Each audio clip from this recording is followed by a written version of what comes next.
নমস্কার বন্ধুরা, গল্পের হাটে আপনাদের সকলকে স্বাগত জানাই।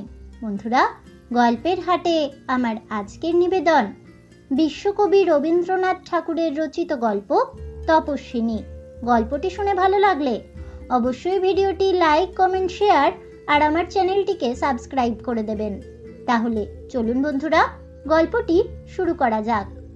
গল্প পাঠে আমি বৈশালী, আর আপনারা শুনছেন আজকের গল্প তপস্বিনী। বৈশাখ প্রায় শেষ হইয়া আসিল। প্রথম রাত্রে গুমট গেছে। বাঁশ গাছের পাতাটা পর্যন্ত নড়ে না।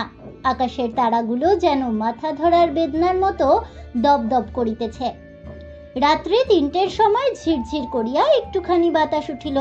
ষোড়শী শূন্য মেঝের উপর খোলা জানালার নিচে শুইয়া আছে।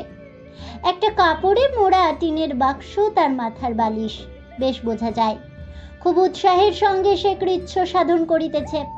প্রতিদিন ভোর 4টের সময় উঠিয়া স্নান সারিয়া ষোড়শী ঠাকুর ঘরে গিয়ে বসে। আহ্নিক করিতে বেলা হইয়া যায়।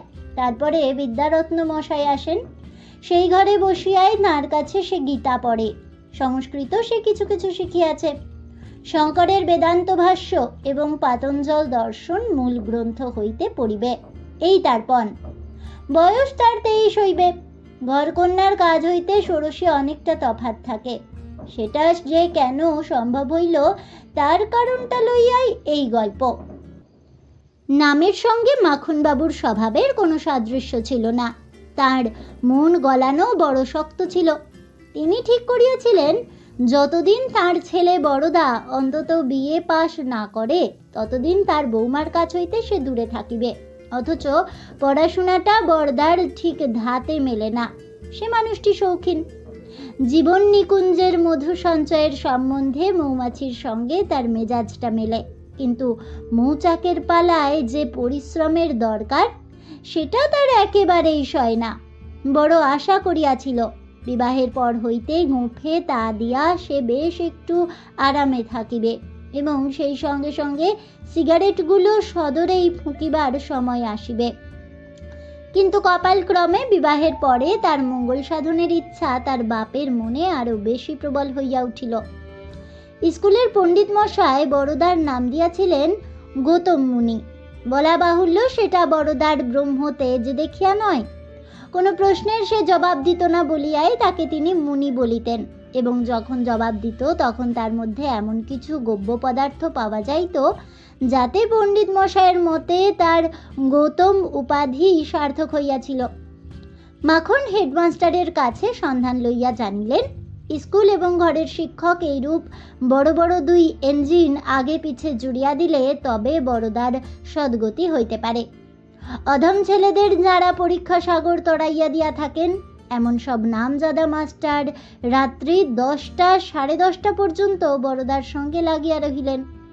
সত্যযুগে সিদ্ধি লাভের জন্য বড় বড় তপস্বী যে তপস্যা করিয়াছে সে ছিল একলার তপস্যা, কিন্তু মাস্টারের সঙ্গে মিলিয়া বড়দার এই যে যৌথ তপস্যা, এ তার চেয়ে অনেক বেশি দুঃসহ। সে কালের তপস্যার প্রধান উত্তাপ ছিল অগ্নিকে লইয়া। এখনকার এই পরীক্ষা তাপসের তাপের প্রধান কারণ অগ্নিশর্মারা, তারা বড়দাকে বড় জ্বালাইল। তাই এত দুঃখের পর যখন সে পরীক্ষায় ফেল করিল তখন তার সান্ত্বনা হইল এই যে সে যশস্বী মাস্টার মশাইয়ের মাথা হেঁট করিয়াছে। কিন্তু এমন অসামান্য নিষ্ফলতাতেও মাখনবাবু হাল ছাড়িলেন না। 2য় বছরে আরো একদল মাস্টার নিযুক্ত হইল। তাদের সঙ্গে রফা হইল এই যে বেতন তো তারা পাবেনি, তারপরে বড়দা যদি ফার্স্ট ডিভিশনে পাশ করিতে পারে তবে তাদের বকশিস মিলিবে। এবারেও বড়দা যথাসময়ে ফেল করিত, কিন্তু এই আসন্ন দুর্ঘটনাকে একটু বৈচিত্র্য দ্বারা সরস করিবার অভিপ্রায়ে এক্সামিনের ঠিক আগের রাত্রে পাড়ার কবিরাজের সঙ্গে পরামর্শ করিয়া সে একটা কড়া রকমের জোলাপের বড়ি খাইল, এবং ধন্বন্তরীর কৃপায় ফেল করিবার জন্য তাকে আর সেনেট হল পর্যন্ত ছুটিতে হইল না। বাড়ি বসিয়াই সে কাজটা বেশ সুসম্পন্ন হইতে পারিল। রোগটা উচ্চ অঙ্গের, সাময়িক পত্রের মতো। এমনই ঠিক দিনে ঠিক সময় প্রকাশ হইল যে মাখন নিশ্চয়ই বুঝিল এ কাজটা বিনা সম্পাদকতায় ঘটিতেই পারে না। এ সম্বন্ধে কোনো আলোচনা না করিয়া তিনি বরদাকে বলিলেন যে তৃতীয়বার পরীক্ষার জন্য তাকে প্রস্তুত হইতে হইবে, অর্থাৎ তার সশ্রম কারাদণ্ডের মেয়াদ আরও 1 বছর বাড়িয়া গেল। অভিমানের মাথায় বড়দা একদিন খুব ঘটা করিয়া ভাত খাইল না। তাহাতে ফল হইল এই, সন্ধ্যাবেলাকার খাবারটা তাকে আরো বেশি করিয়া খাইতে হইল। মাখনকে সে বাঘের মতো ভয় করিত, তবু মরিয়া হইয়া তাকে গিয়া বলিল, এখানে থাকলে আমার পড়াশুনো হবে না। মাখন জিজ্ঞাসা করিলেন, কোথায় গেলে সেই অসম্ভব ব্যাপার সম্ভব হতে পারবে? সে বলিল, বিলাতে। মাখন তাকে সংক্ষেপে বুঝাইবার চেষ্টা করিলেন, এ সম্বন্ধে তার যে গোলটুকু আছে সে ভূগোলে নয়, সে মগজে। সপক্ষের প্রমাণস্বরূপে বড়দা বলিল, তারই একজন সতীর্থ এন্ট্রেন্স স্কুলের 3য় শ্রেণীর শেষ বেঞ্চিটা হইতে একেবারে 1 লাফে বিলাতের একটা বড় এক্সামিন মারিয়া আনিয়াছে। মাখন বলিলেন, বড়দাকে বিলাতে পাঠাইতে তার কোনো আপত্তি নাই, কিন্তু তার আগে তার বিএ পাশ করা চাই। এও তো বড় মুশকিল। বিএ পাশ না করিয়াও বড়দা জন্মিয়াছে, বিএ পাশ না করিলেও সে মরিবে, অথচ জন্ম মৃত্যুর মাঝখানটাতে কোথাকার এই বিএ পাশ বৃদ্ধ পর্বতের মতো খাড়া হইয়া দাঁড়াইল। নড়িতে চড়িতে সকল কথায় ওইখানটাতে গিয়াই ঠোকর খাইতে হইবে। কলিকালে অগস্ত্য মুনি করিতেছেন কি? তিনিও কি জটা মুড়াইয়া বিএ পাশে লাগিয়াছেন? খুব একটা বড় দীর্ঘ নিঃশ্বাস ফেলিয়া বড়দা বলিল, বারবার 3 বার, এইবার কিন্তু শেষ। আর একবার পেন্সিলের দাগ দেওয়া কি বইগুলা তাকের উপর হইতে পাড়িয়া লইয়া বড়দা কোমর বাঁধিতে প্রবৃত্ত হইতেছে। এমন সময় একটা আঘাত পাইল, সেটা আর তার সহিল না। স্কুলে যাইবার সময় গাড়ির খোঁজ করিতে গিয়া সে খবর পাইল যে স্কুলে যাইবার গাড়ি ঘোড়াটা মাখন বেচিয়া ফেলিয়াছেন। তিনি বলেন, 2 বছর লোকসান গেল, কত আর এই খরচ টানি। স্কুলে হাঁটিয়া যাওয়া বড়দার পক্ষে কিছুই শক্ত নয়, কিন্তু লোকের কাছে এই অপমানের সে কি কৈফিয়ত দেবে? অবশেষে অনেক চিন্তার পর একদিন ভোরবেলায় তার মাথায় আসিল, এ সংসারে মৃত্যু ছাড়া আরও একটা পথ খোলা আছে, যেটা বিএ পাশের অধীন নয় এবং যেটাতে দাবা সুদ ধন জন সম্পূর্ণ অনাবশ্যক। সে আর কিছু নয়, সন্ন্যাসী হওয়া। এই চিন্তাটার উপর কিছুদিন ধরিয়া গোপনে সে বিস্তর সিগারেটের ধোঁয়া লাগাইল। তারপর একদিন দেখা গেল স্কুল ঘরে মেঝের উপর তার কি বইয়ের ছেঁড়া টুকরাগুলো পরীক্ষা দুর্গের ভগ্নাবশেষের মতো ছড়ানো পড়িয়া আছে। পরীক্ষার্থীর দেখা নাই। টেবিলের উপর 1 টুকরো কাগজ ভাঙা কাঁচের গেলাস দিয়া চাপা, তাহাতে লেখা, আমি সন্ন্যাসী, আমার আর গাড়ির দরকার হইবে না, শ্রীযুক্ত বরদানন্দ স্বামী। মাখনবাবু কিছুদিন কোনো খোঁজ করিলেন না। তিনি ভাবিলেন, বড়দাকে নিজের গরজেই ফিরিতে হইবে। খাঁচার দরজা খোলা রাখা ছাড়া আর কোনো আয়োজনের দরকার নাই। দরজা খোলাই রহিল। কেবল সেই কি, বইগুলার ছেঁড়া টুকরা সাফ হইয়া গেছে, আর সমস্তই ঠিক আছে।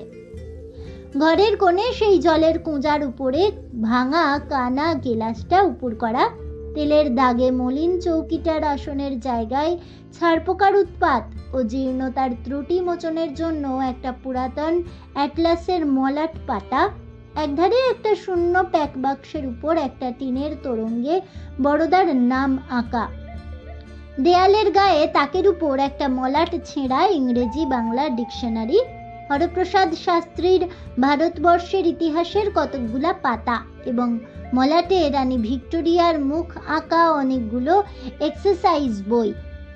এই খাতা ঝাড়িয়া দেখিলে ইহার অধিকাংশ হইতে অগডেন কোম্পানির সিগারেট বাক্স বাহিনী বিলাতি নটিদের মূর্তি ঝরিয়া পড়িবে। সন্ন্যাস আশ্রয়ের সময় পথের সান্ত্বনার জন্য এগুলো যে বড়দার সঙ্গে লয় নাই, তাহা হইতে বোঝা যাইবে তার মন প্রকৃতিস্থ ছিল না। আমাদের নায়কের তো এই দশা। নায়িকা ষোড়শী তখন সবেমাত্র ত্রয়োদশী। বাড়িতে শেষ পর্যন্ত সবাই তাকে খুকি বলিয়া ডাকিত। শ্বশুর বাড়িতেও সে আপনার এই চিরশৈশবের খ্যাতি লইয়া আসিয়াছিল। এই জন্য তার সামনেই বড়দার চরিত্র সমালোচনায় বাড়ির দাসীগুলোর পর্যন্ত বাধিত না। শাশুড়ি ছিলেন চিররুগ্না, কর্তার কোনো বিধানের উপরে কোনো কথা বলিবার শক্তি তার ছিল না। এমনকি মনে করিতেও তার ভয় করিত। পিসশাশুড়ির ভাষা ছিল খুব প্রখর। বড়দাকে লইয়া তিনি খুব শক্ত শক্ত কথা খুব চোখা চোখা করিয়া বলিতেন। তার বিশেষ একটু কারণ ছিল। পিতামহদের আমল হইতে কৌলিন্যের অপদেবতার কাছে বংশের মেয়েদের বলি দেওয়া এ বাড়ির একটা প্রথা। এই পিসি যার ভাগে পড়িয়াছিলেন সে একটা প্রচণ্ড গাঁজাখোর। তার গুণের মধ্যে এই যে সে বেশি দিন বাঁচে নাই, তাই আদর করিয়া ষোড়শীকে তিনি যখন মুক্তাহারের সঙ্গে তুলনা করিতেন তখন অন্তর্যামী বুঝিতেন ব্যর্থ মুক্তাহারের জন্য যে আক্ষেপ সে একা ষোড়শীকে লইয়া নয়। এক্ষেত্রে মুক্তাহারের যে বেদনাবোধ আছে সে কথা সকলে ভুলিয়াছিল। পিসি বলিতেন, দাদা কেন যে এত মাস্টার পণ্ডিতের পিছনে খরচ করেন তা তো বুঝি নে, লিখে পড়ে দিতে পারি, বড়দা কখনোই পাশ করতে পারবে না, পারিবে না এই বিশ্বাস ষোড়শীরও ছিল। কিন্তু সে এক মনে কামনা করিত যেন কোনো গতিকে পাশ করিয়া বড়দা অন্তত পিসির মুখের ঝাঁঝটা মারিয়া দেয়। বড়দা প্রথমবার ফেল করিবার পর মাখন যখন দ্বিতীয়বার মাস্টারের বুঝ বাঁধিবার চেষ্টায় লাগিলেন, পিসি বলিলেন, ধন্য বলি দাদাকে, মানুষ ঠেকেও তো শেখে। তখন ষোড়শী দিন রাত কেবল এই অসম্ভব ভাবনা ভাবিতে লাগিল। বড়দা এবার যেন হঠাৎ নিজের আশ্চর্য গোপন শক্তি প্রকাশ করিয়া অবিশ্বাসী জগৎটাকে স্তম্ভিত করিয়া দেয়। সে যেন প্রথম শ্রেণীতে সব প্রথমের চেয়েও আরো আরো অনেক বড় হইয়া পাশ করে, এত বড় যে স্বয়ং লাট সাহেব সওয়ার পাঠাইয়া দেখা করিবার জন্য তাহাকে তলব করেন। এমন সময়ে কবিরাজের অব্যর্থ বড়িটা ঠিক পরীক্ষা দিনের মাথার উপর যুদ্ধের বোমার মতো আসিয়া পড়িল। সেটাও মন্দের ভালো হইত যদি লোকে সন্দেহ না করিত। পিসি বলিলেন, ছেলের এদিকে বুদ্ধি নেই ওদিকে আছে, লাট সাহেবের তলব পড়িল না। ষোড়শী মাথা হিট করিয়া লোকের হাসাহাসি সহ্য করিল। সময়োচিত জোলাপের প্রহসনটায় তার মনেও যে সন্দেহ হয় নাই এমন কথা বলিতে পারি না। এমন সময় বড়দা ফেরার হইল। ষোড়শী বড় আশা করিয়াছিল অন্তত এই ঘটনাকেও বাড়ির লোকে দুর্ঘটনা জ্ঞান করিয়া অনুতাপ পরিতাপ করিবে, কিন্তু তাহাদের সংসার বড়দার চলিয়া যাওয়াটাকেও পুরা দাম দিল না। সবাই বলিল, এই দেখো না এলো বলে। ষোড়শী মনে মনে বলিতে লাগিল, কখনো না ঠাকুর, লোকের কথা মিথ্যা হোক, বাড়ির লোককে যেন হায় হায় করতে হয়। এইবার বিধাতা ষোড়শীকে বর দিলেন। তার কামনা সফল হইল। 1 মাস গেল, বড়দার দেখা নাই, কিন্তু তবু কারো মুখে কোনো উদ্বেগের চিহ্ন দেখা যায় না। 2 মাস গেল, তখন মাখনের মনটা একটু চঞ্চল হইয়াছে, কিন্তু বাহিরে সেটা কিছুই প্রকাশ করিলেন না। বৌমার সঙ্গে চোখাচোখি হইলে তার মুখে যদি বা বিষাদের মেঘ সঞ্চার দেখা যায়। পিসির মুখ একেবারে জ্যৈষ্ঠ মাসের অনাবৃষ্টির আকাশ বলিলেই হয়। কাজেই সদর দরজার কাছে একটা মানুষ দেখিলেই ষোড়শী চমকিয়া উঠে। আশঙ্কা পাছে তার স্বামী ফিরিয়া আসে। এমনি করিয়া যখন 3য় মাস কাটিল তখন ছেলেটা বাড়ির সকলকে মিথ্যা উদ্বিগ্ন করিতেছে বলিয়া পিসি নালিশ শুরু করিলেন। এও ভালো, অবজ্ঞার চেয়ে রাগ ভালো। পরিবারের মধ্যে ক্রমে ভয় ও দুঃখ ঘনাইয়া আসিতে লাগিল। খোঁজ করিতে করিতে ক্রমে 1 বছর যখন কাটিল তখন মাখন যে বড়দার প্রতি অনাবশ্যক কঠোর আচরণ করিয়াছেন সে কথা পিসিও বলিতে শুরু করিলেন। 2 বছর যখন গেল তখন পাড়া প্রতিবেশীরাও বলিতে লাগিল, বড়দার পড়াশোনায় মন ছিল না বটে, কিন্তু মানুষটি বড় ভালো ছিল।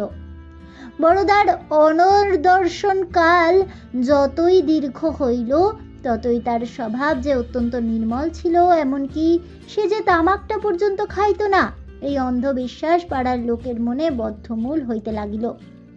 স্কুলের পণ্ডিত মশাই স্বয়ং বলিলেন, এই জন্যই তো তিনি বড়দাকে গৌতম মুনি নাম দিয়াছিলেন। তখন হইতে ইহার বুদ্ধি বৈরাগ্যে একেবারে নিরেট হইয়াছিল। পিসি প্রত্যহই অন্তত একবার করিয়া তার দাদার জেদি মেজাজের পরে দোষারোপ করিয়া বলিতে লাগিলেন, বড়দার এত লেখাপড়ার দরকারই বা কি ছিল? টাকার তো অভাব নাই, যাই বলো বাপু, তার শরীরে কিন্তু দোষ ছিল না। আহা, সোনার টুকরো ছেলে। তার স্বামী যে পবিত্রতার আদর্শ ছিল এবং সংসার যুদ্ধ সকলেই তার প্রতি অন্যায় করিয়াছে, সকল দুঃখের মধ্যে এই সান্ত্বনায়, এই গৌরবে ষোড়শীর মন ভরিয়া উঠিতে লাগিল। এদিকে বাপের ব্যথিত হৃদয়ের সমস্ত স্নেহ দ্বিগুণ করিয়া ষোড়শীর উপর আসিয়া পড়িল। বৌমা যাতে সুখে থাকে, মাখনের এই একমাত্র ভাবনা। তার বড় ইচ্ছা ষোড়শী তাকে এমন কিছু ফরমাস করে যেটা দুর্লভ। অনেকটা কষ্ট করিয়া লোকসান করিয়া তিনি তাকে একটু খুশি করিতে পারিলে যেন বাঁচেন। তিনি এমন করিয়া ত্যাগ স্বীকার করিতে চান যেটা তার পক্ষে প্রায়শ্চিত্তের মতো হইতে পারে। ষোড়শী 15 বছরে পড়িল। ঘরের মধ্যে একলা বসিয়া যখন তখন তার চোখ জলে ভরিয়া আসিত। চিরপরিচিত সংসারটা তাকে চারিদিকে যেন আটিয়া ধরে। তার প্রাণ হাঁপাইয়া ওঠে। তার ঘরের প্রত্যেক জিনিসটা, তার বারান্দার প্রত্যেক রেলিংটা, আলিশার উপর যে কয়টা ফুলের গাছের টব চিরকাল ধরিয়া খাড়া দাঁড়াইয়া আছে, তারা সকলেই যেন অন্তরে অন্তরে তাকে বিরক্ত করিতে থাকিত। পদে পদে ঘরের খাটটা, আলনাটা, আলমারিটা তার জীবনের শূন্যতাকে বিস্তারিত করিয়া ব্যাখ্যা করে। সমস্ত জিনিসপত্রের উপর তার রাগ হইতে থাকে। সংসারে তার একমাত্র আরামের জায়গা ছিল ওই জানলার কাছটা। যে বিশ্বটা তার বাহিরে, সেইটাই ছিল তার সবচেয়ে আপন। কেননা তার ঘর হইল বাহির, বাহির হইল ঘর। একদিন যখন বেলা 10টা, অন্তঃপুরে যখন বাটি, বারকোষ, ধামা, চুপড়ি, শিলনোড়া ও পানির বাক্সের ভিড় জমাইয়া ঘরকন্যার বেগ প্রবল হইয়া উঠিয়াছে, এমন সময় সংসারের সমস্ত ব্যস্ততা হইতে স্বতন্ত্র হইয়া জানলার কাছে ষোড়শী আপনার উদাস মনকে শূন্য আকাশের দিকে দিকে রওনা করিয়া দিতেছিল। হঠাৎ জয় বিশ্বেশ্বর বলিয়া হাঁক দিয়া এক সন্ন্যাসী তাহাদের গেটের কাছে অশ্বত্থ তলা হইতে বাহির হইয়া আসিল। ষোড়শীর সমস্ত দেহতত্ত্ব মিড় টানা বিনার তারের মতো চরম ব্যাকুলতায় বাজিয়া উঠিল। সে ছুটিয়া আসিয়া পিসিকে বলিল, পিসিমা, ওই সন্ন্যাসী ঠাকুরের ভোগের আয়োজন করো। এই শুরু হইল। সন্ন্যাসীর সেবা ষোড়শীর জীবনের লক্ষ্য হইয়া উঠিল। এতদিন পরে শ্বশুরের কাছে বধূর আবদারের পথ খুলিয়াছে। মাখন উৎসাহ দেখাইয়া বলিলেন, বাড়িতে বেশ ভালো রকম একটা অতিথিশালা খোলা চাই। মাখনবাবুর কিছুকাল হইতে আয় কমিতেছিল, কিন্তু তিনি 12 টাকা সুদে ধার করিয়া সৎকর্মে লাগিয়া গেলেন। সন্ন্যাসীও যথেষ্ট জুটিতে লাগিল। তাদের মধ্যে অধিকাংশ যে খাঁটি নয়, মাখনের সে বিষয়ে সন্দেহ ছিল না, কিন্তু বৌমার কাছে তার আভাস দিবার জো কি? বিশেষত জটাধারীরা যখন আহার আরামের অপরিহার্য ত্রুটি লইয়া গালি দেয়, অভিশাপ দিতে ওঠে, তখন এক একদিন ইচ্ছা হইত তাদের ঘাড়ে ধরিয়া বিদায় করিতে, কিন্তু ষোড়শীর মুখ চাহিয়া তাহাদের পায়ে ধরিতে হইত। এই ছিল তার কঠোর প্রায়শ্চিত্ত। সন্ন্যাসী আসিলেই প্রথমে অন্তঃপুরে একবার তার তলব পড়িত। পিসি তাকে লইয়া বসিতেন। ষোড়শী দরজার আড়ালে দাঁড়াইয়া দেখিত। এই সাবধানতার কারণ ছিল এই, পাছে সন্ন্যাসী তাকে প্রথমেই মা বলিয়া ডাকিয়া বসে। কেননা কি জানি, বড়দার যে ফটোগ্রাফখানি ষোড়শীর কাছে ছিল, সেটা তার ছেলের বয়সের। সেই বালক মুখের উপর গোঁফ, দাড়ি, জটা জুটো, ছাইভস্য যোগ করিয়া দিলে সেটার যে কিরকম অভিব্যক্তি হইতে পারে তা বলা শক্ত। কতবার কত মুখ দেখিয়া মনে হইয়াছে, বুঝি কিছু কিছু মেলে। বুকের মধ্যে রক্ত দ্রুত বহিয়াছে, তারপরে দেখা যায় কণ্ঠস্বরে ঠিক মিল নাই, নাকের ডগার কাছটা অন্যরকম। এমনি করিয়া ঘরের কোণে বসিয়াও নূতন নূতন সন্ন্যাসীর মধ্য দিয়া ষোড়শী যেন বিশ্বজগতের সন্ধানে বাহির হইয়াছে। এই সন্ধানই তার সুখ, এই সন্ধানই তার স্বামী, তার জীবন যৌবনের পরিপূর্ণতা। এই সন্ধানটিকেই ঘেরিয়া তার সংসারের সমস্ত আয়োজন। সকালে উঠিয়া ইহারই জন্য তার সেবার কাজ আরম্ভ হয়। এর আগে রান্নাঘরের কাজ সে কখনো করে নাই, এখন এই কাজেই তার বিলাস। সমস্ত ক্ষণই মনের মধ্যে তার প্রত্যাশার প্রদীপ জ্বালানো থাকে। রাত্রে শুইতে যাইবার আগে কাল হয়তো আমার সেই অতিথি আসিয়া পৌঁছবে, এই চিন্তাটি তার দিনের শেষ চিন্তা। এই যেমন সন্ধান চলিতেছে, অমনি সেই সঙ্গে যেমন করিয়া বিধাতা তিলোত্তমাকে গড়িয়াছিলেন, তেমনি করিয়া ষোড়শী নানা সন্ন্যাসীর শ্রেষ্ঠ উপকরণ মিলাইয়া বড়দার মূর্তিটিকে নিজের মনের মধ্যে উজ্জ্বল করিয়া তুলিয়াছিল। পবিত্র তার সত্তা, তেজ ও পুঞ্জ তার দেহ, গভীর তার জ্ঞান, অতি কঠোর তার ব্রত। এই সন্ন্যাসীকে অবজ্ঞা করে এমন সাধ্য কার? সকল সন্ন্যাসীর মধ্যে এই এক সন্ন্যাসীরই তো পূজা চলিতেছে। স্বয়ং তার শ্বশুরও যে এই পূজার প্রধান পূজারী। ষোড়শীর কাছে এর চেয়ে গৌরবের আর কিছুই ছিল না। কিন্তু সন্ন্যাসী প্রতিদিনই তো আসে না, সেই ফাঁকগুলো বড় অসহ্য। ক্রমে সে ফাঁকও ভরিল। ষোড়শী ঘরে থাকিয়াই সন্ন্যাসের সাধনায় লাগিয়া গেল। সে মেঝের উপর কম্বল পাতিয়া শোয়, এক বেলা যা খায় তার মধ্যে ফলমূলি বেশি। গায়ে তার গেরুয়া রঙের তসর, কিন্তু সাধব্যের লক্ষণ ফুটাইয়া তুলিবার জন্য চওড়া তার লাল পাড়, এবং কল্যাণী ও সিঁথির অর্ধেকটা জুড়িয়া মোটা একটা সিঁদুরের রেখা। ইহার উপরে শ্বশুরকে বলিয়া সংস্কৃত পড়া শুরু করিল। মুগ্ধবোধ মুখস্থ করিতে তার অধিক দিন লাগিল না। পণ্ডিত মশাই বলিলেন, একেই বলে পূর্ব জন্মার্জিত বিদ্যা। পবিত্রতায় সে যতই অগ্রসর হইবে, সন্ন্যাসীর সঙ্গে তার অন্তরের মিলন ততই পূর্ণ হইতে থাকিবে, এই সে মনে মনে ঠিক করিয়াছিল। বাহিরের লোকে সকলেই ধন্য ধন্য করিতে লাগিল। এই সন্ন্যাসী সাধুর সাধ্বী স্ত্রীর পায়ের ধুলা ও আশীর্বাদ লইবার লোকের ভিড় বাড়িতে থাকিল। এমনকি স্বয়ং পিসিও তার কাছে ভয়ে সম্ভ্রমে চুপ করিয়া থাকেন। কিন্তু ষোড়শী যে নিজের মন জানিত, তার মনের রং তো তার গায়ের তসরের রঙের মতো সম্পূর্ণ গেরুয়া হইয়া উঠিতে পারে নাই। আজ ভোরবেলাটাতে ওই যে ঝিরঝির করিয়া ঠান্ডা হাওয়া দিতেছিল, সেটা যেন তার সমস্ত দেহ মনের উপর কোনো একজনের কানে কানে কথার মতো আসিয়া পৌঁছিল। উঠিতে আর ইচ্ছা করিতেছিল না।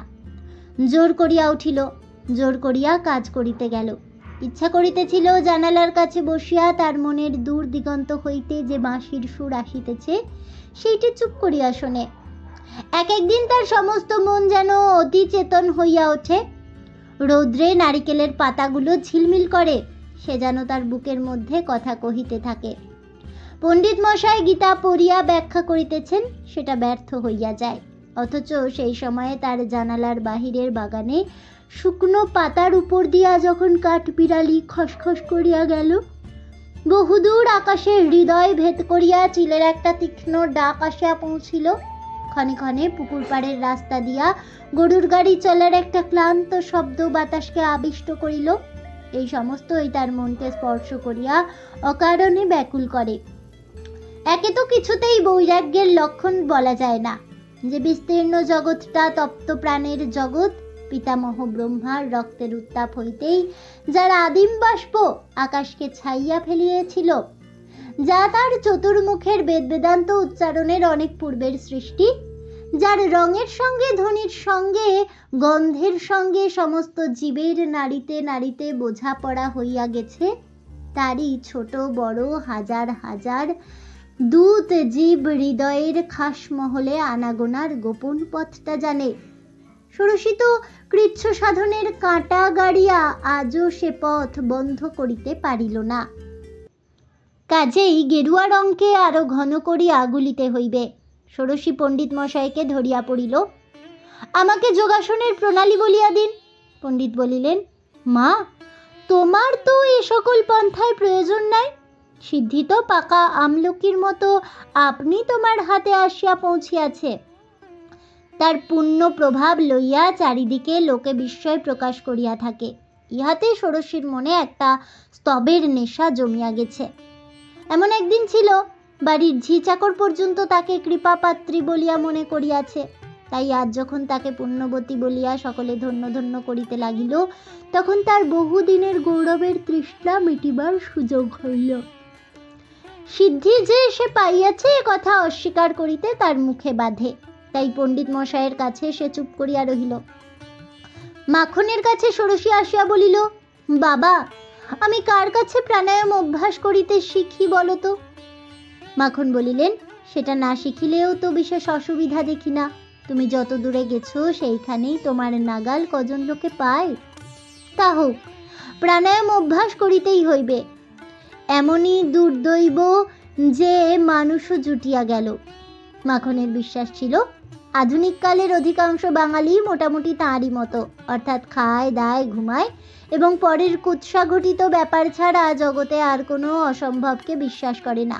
কিন্তু প্রয়োজনের তাগিদে সন্ধান করিতে গিয়া দেখিল বাংলাদেশে এমন মানুষও আছে যে ব্যক্তি খুলনা জেলার ভৈরব নদের ধারে হাতি নৈমিষারণ্য আবিষ্কার করিয়াছে। এই আবিষ্কারটা যে সত্য তার প্রধান প্রমাণ ইহা কৃষ্ণ প্রতিপদের ভোরবেলায় স্বপ্নে প্রকাশ পাইয়াছে। স্বয়ং সরস্বতী ফাঁস করিয়া দিয়াছেন। তিনি যদি নিজ বেশে আসিয়া আবির্ভূত হইতেন তাহা হইলে বরঞ্চ সন্দেহের কারণ থাকিত, কিন্তু তিনি তার আশ্চর্য দেবী লীলায় হাড়ি চাঁচা পাখি হইয়া দেখা দিলেন। পাখির লেজে 3টি মাত্র পালক ছিল, একটি সাদা, একটি সবুজ, মাঝেরটি পাটকিলে। এই পালক 3টি যে সত্য, রজ, তম, ঋক, যজু, সাম, সৃষ্টি, স্থিতি, প্রলয়, আজকাল পরশু প্রভৃতি যে 3 সংখ্যার ভেলকি লইয়া এই জগৎ, তাহারই নিদর্শন, তাহাতে সন্দেহ ছিল না। তারপর হইতে এই নৈমিষারণ্যে যোগী তৈরি হইতেছে।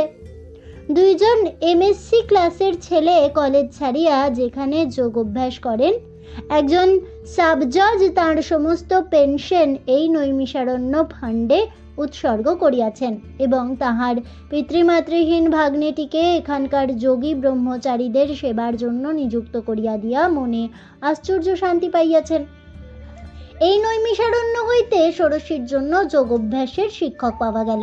সুতরাং মাখনকে নৈমিষারণ্য কমিটির গৃহী সভ্য হইতে হইল। গৃহী সভ্যের কর্তব্য নিজের আয়ের 6ষ্ঠ অংশ সন্ন্যাসী সভ্যদের ভরণ পোষণের জন্য দান করা। গৃহী সভ্যদের শ্রদ্ধার পরিমাণ অনুসারে এই 6ষ্ঠ অংশ অনেক সময় থার্মোমিটারের পাড়ার মতো সত্য অঙ্কটার উপরে নিচে ওঠানামা করে। অঙ্ক কষিবার সময় মাখনেরও ঠিক ভুল হইতে লাগিল। সেই ভুলটার গতি নিচের অঙ্কের দিকে, কিন্তু এই ভুল চুকে নৈমিষারণ্যের যে ক্ষতি হইতেছিল ষোড়শী তাহা পূরণ করিয়া দিল। ষোড়শীর গহনা আর বড় কিছু বাকি রহিল না এবং তার মাসোহারার টাকা প্রতি মাসে সেই অন্তর্হিত গহনাগুলোর অনুসরণ করিল। বাড়ির ডাক্তার অনাদি আসিয়া মাখনকে কহিলেন, দাদা করছো কি? মেয়েটা যে মারা যাবে। মাখন উদ্বিগ্ন মুখে বলিলেন, তাই তো, কি করি?